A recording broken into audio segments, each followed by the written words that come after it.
Bonjour, voici un guide sur Shiori, comme ça vous saurez comment bien la jouer et bien l'équiper. Et ben on perd pas plus de temps. C'est une détentrice d'un œil divin géo et elle utilise 2 épées et des poupées pour défoncer la tronche de ses ennemis. Pour ses attaques normales, elle enchaîne jusqu'à 4 frappes rapides. Pour son attaque chargée, elle consomme une certaine quantité d'endurance pour déclencher 2 coups d'épée rapides.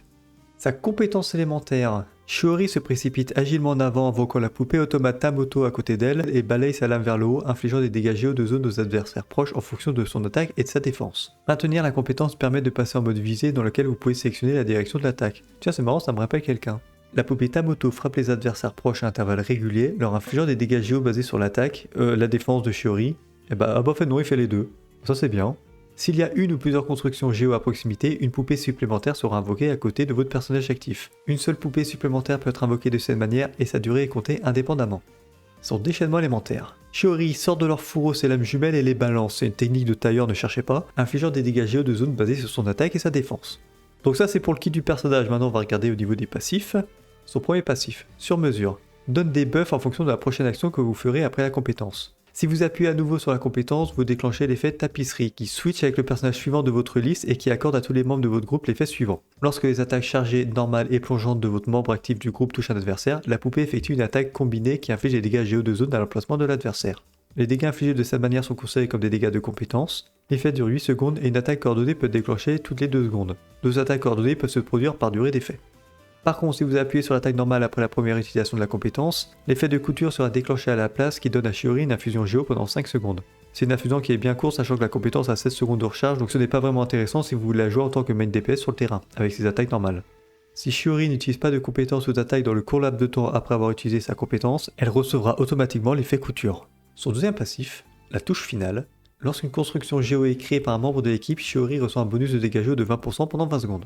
Au niveau de ses constellations. Alors d'habitude j'en parle pas trop parce que bon voilà on est tous des smicards ici et qu'on claque pas de l'argent dans le jeu, faut pas déconner. La première constellation permet de partiellement régler le problème de la construction géo puisqu'il suffit juste d'avoir un personnage géo dans l'équipe pour générer une deuxième poupée. Juste à mentionner, si jamais vous adorez le perso, la C1 pour le coup vaut le coup, comme ça vous aurez plus de flexibilité. Voilà, mais sinon le reste on s'en fout quoi. Au niveau de ses équipements. Pour ses armes, nous avons sa meilleure arme, l'Uraku Mitsuguri. Donc c'est son arme de signature qui lui donne énormément de dégâts critiques et qui augmente aussi les dégâts des attaques normales et les dégâts de la compétence. Ce qui est parfait puisque ce sont les dégâts principaux de Shiori. En plus l'arme augmente aussi la défense.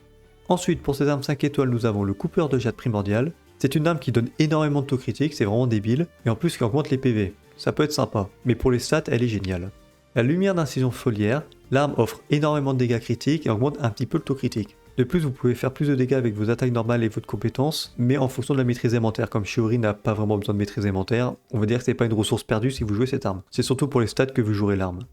La lune ondulante de Futsu. L'arme fournit un bon paquet de taux critiques et augmente les dégâts élémentaires de 12%. Elle augmente aussi les dégâts d'attaque normale, ce qui peut être intéressant si vous la jouez DPS sur le terrain.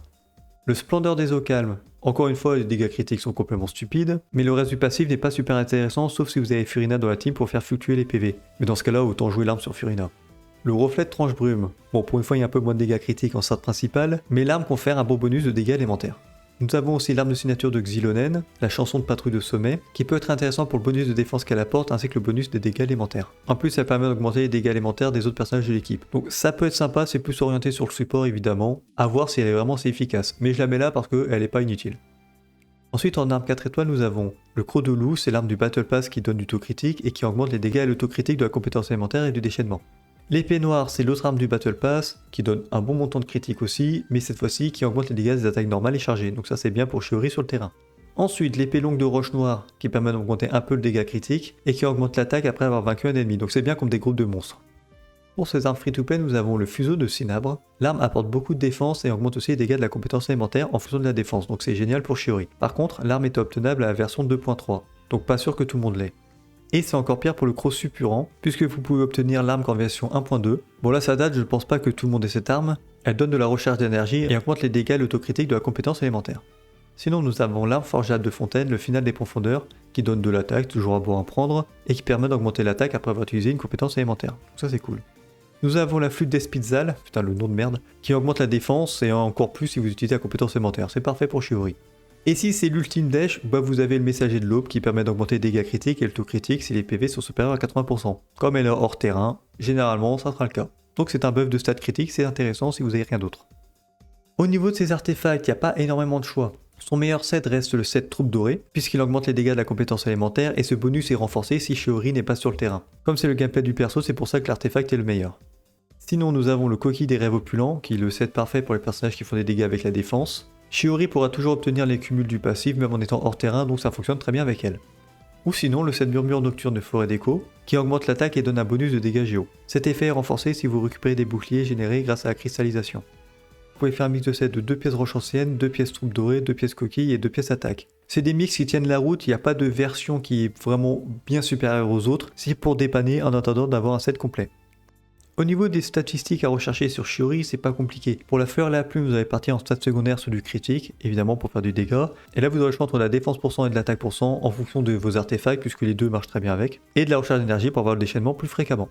Pour le sablier en stats principales, vous aurez le choix entre la défense % et de l'attaque %. Et pour les stats secondaires, du critique, la défense ou de l'attaque et la recharge d'énergie. Pour la coupe, vous allez chercher du dégât géo, sans deck, et en stats secondaires, du critique, de l'attaque, de la défense et de la recharge d'énergie. Pour le diadème, en stats principales, vous aurez le choix entre du dégât critique et du dos critique en fonction de ce qui vous manque pour équilibrer les stats critiques. Et en stats secondaires, le critique que vous n'avez pas pris en stats principales, de l'attaque, de la défense et de la recharge d'énergie. Au moins, ce personnage a l'avantage de rentabiliser la def. Ça, c'est cool. Au niveau des équipes que vous pouvez faire avec Shiori, ce sera principalement pour une team basée sur les dégâts géo. Donc pour le rôle de main DPS géo, vous aurez Noël, Ningguang pour les 4 étoiles, Navia et Ito. Petit bonus pour Ito et Ningguang qui ont des constructions géo, donc vous pourrez avoir une deuxième poupée facilement. Ensuite pour le second personnage, vous allez partir sur un personnage de soutien. Goru reste la meilleure option puisqu'il va buffer la défense des alliés, ce qui est très bien pour Shiori, très bien pour Noël et Ito. Vraiment moins intéressant pour Ningguang et Navia, mais ils auront d'autres choix du coup. Ou vous pouvez partir sur Yunjin pour buffer les attaques normales de votre personnage, donc ça c'est bien pour Noël par exemple. Sinon si vous voulez booster l'attaque parce que vous jouez avec Navia et Ningguang, alors Bennett reste un choix plus intéressant pour son buff d'attaque. Et si vous n'avez rien de tout ça disponible, vous pouvez mettre un personnage sub DPS, qu'importe. Par exemple sub DPS Electro, Fisheye et Emiko, ou un sub DPS Hydro, Xingqiu, Yelan, en fonction du personnage qui est le mieux équipé dans votre compte. Pour le dernier personnage, vous avez le choix entre le Zong ou Albedo. Le Zong c'est très bien pour son bouclier et Albedo pour les dégâts supplémentaires géo qu'il apporte. Sinon vous pouvez partir sur un autre personnage sub DPS, par exemple Furina, Xingqiu, Yelan et tout ça, ou un personnage de soutien, qu'importe l'élément, par exemple Kuki Shinobu, Diona, Thomas, etc. etc.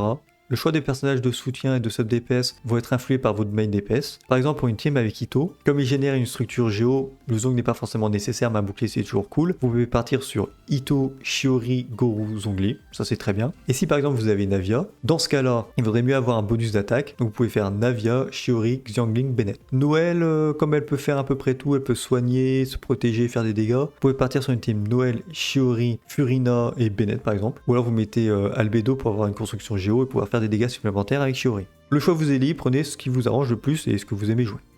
Ensuite, de manière générale, Shiori est aussi un sub DPS qui brille plutôt bien à condition d'avoir une construction géo dans son équipe. Par exemple, les personnages DPS Pyro, Utao, Yoimiya et Harley. Utao et Yoimiya ont vraiment besoin de protection, donc de Zhongli, pour ne pas être interrompus. Xiao aussi, puisqu'il perd des PV et qui est sensible à l'interruption, et Nuvillette, c'est un peu pareil.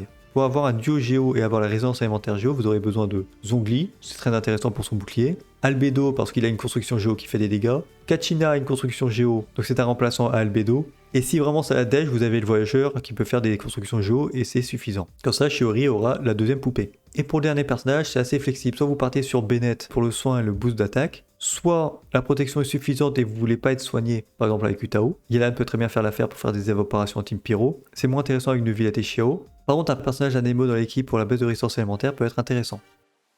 Et si vous voulez faire un maxi kiff et jouer Shiori en tant que DPS, là c'est pas trop compliqué non plus. Vous allez utiliser un personnage géo. Dans ce rôle là nous avons Zhongli avec son gros bouclier, Albedo Kachina pour créer une construction géo qui vient apporter des dégâts supplémentaires sur le terrain, et Ningguang aussi une construction géo, elle sera jouée plutôt en sub DPS burst. Et ensuite pour les derniers personnages, c'est assez flexible, soit vous partez sur Goru pour booster la défense en fonction de vos coéquipiers, ou vous pouvez utiliser des personnages pyro, Xiangling pour le DPS, Daya et Thomas pour la protection. Si vous utilisez Bennett pour le boost d'attaque et les soins. Comme ça vous aurez la résonance pyro et vous aurez de l'attaque en plus, qui est très bien pour Shiori. Vachement moins bien pour Albedo, mais si vous jouez Ningguang ça va. Ou vous pouvez caser Furina à partir du moment où vous avez du soin, ça peut très bien le faire. Il y a une constellation sur Goru, je crois que c'est la 4ème constellation, qui permet de soigner les équipes en fonction de sa défense. Si vous l'avez, vous pourrez remplacer Bennett par Furina, vous aurez toujours du soin et en même temps vous boosterez la défense de l'équipe. Bon, moi je trouve son apparence vraiment pas mal, mais je trouve ce gameplay vraiment pas top. C'est un Albedo 2.0 avec une contrainte de construction géo dans les équipes, en gros. Mais bon, elle est vraiment bien plus forte qu'Albedo, et dans les équipes Géo, elle est très performante. Après, en dehors des équipes Géo, on a bien vu qu'elle n'avait pas d'énormes possibilités. S'il n'y a pas de construction Géo dans l'équipe, elle perd énormément de dégâts. Donc c'est quand même un gros point négatif qui est corrigé par sa première constellation. Ça fait un peu cher le perso, quoi. Mais ce n'est pas un défaut si problématique, puisque la plupart du temps, quand on joue un personnage sub DPS Géo, bah on joue un support Géo ou alors un DPS Géo qui va avec. Donc on arrive facilement à avoir une construction Géo, donc c'est pas très problématique. Ça diminue juste la flexibilité du personnage, c'est tout. Si vous adorez jouer avec des personnages Géo, alors invoquez-la. Allez, ciao!